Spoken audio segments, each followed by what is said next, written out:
The Judiciary and Ethics and Anti-Corruption Commission are issuing a warning that budgetary constraints are likely to slow down the war on corruption.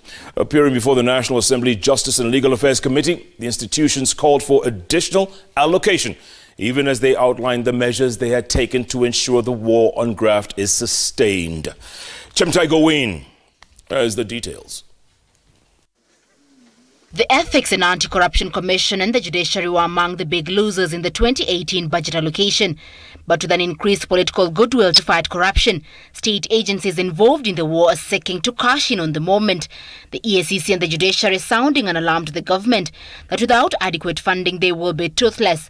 The Judiciary says it has a budget deficit of 5.2 billion shillings, which may hamper boosting the anti-corruption courts. As we speak now, about 8 counties do not have a high court, which is against the Judicial Service Act. EACC, on the other hand, was only allocated 2.9 billion shillings out of the 6.1 billion it requested, marking a shortfall of 3.2 billion. Barak says they need more money to employ more staff and for office operations. I'm trying to work out with the DCI where we are not covering his people move because they are on the ground. One such operation is the raid on the home of Samburu Governor Moses Lelon Kulal over alleged corruption. If you tell me to continue like that in the next 6 months, assuming that I'm not scaring anybody, but assuming that maybe every 2 weeks or 1 month I have one raid. You are doing what we want you to do. I totally don't have enough money. Unfunded key priority areas in the judiciary include incomplete courts,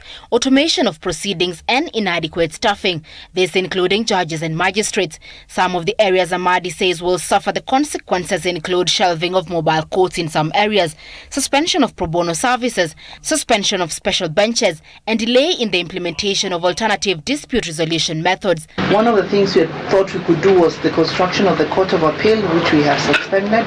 The Independent Electoral and Boundaries Commission also defended their budget, revealing that out of 13 billion shillings they had requested, only 4.2 billion shillings was allocated to them. Dr. Ekuru Aukot's Third Way Alliance is set to deliver its 1 million signatures. The verification exercise will roughly cost an average of 35 million shillings. This is something that has not been budgeted for.